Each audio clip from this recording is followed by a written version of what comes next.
Yesterday, yesterday may have been the day that you and I had crawled out of that womb.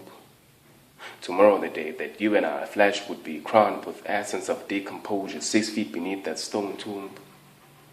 But today, our souls may as well be lingering around history as to why it had situated itself in the past as thoughts of yesterday.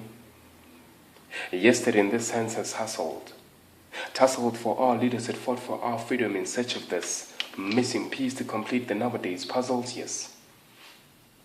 Yesterday has certainly smuggled multitudes out of the world of armed struggle when they was individually cuddled to safety through when photographic images captured by journalists when but left trails of shattered dreams blindfolded by hazardous deeds.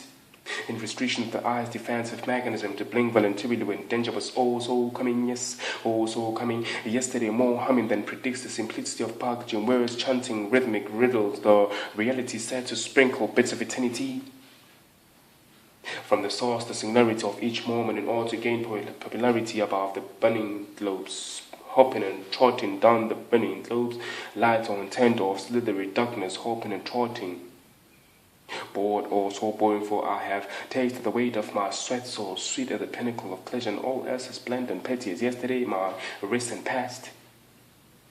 But for today, the precautionary measures persist to decline and cross the 24-hour mark, constantly looping the drumbeat of yesterday.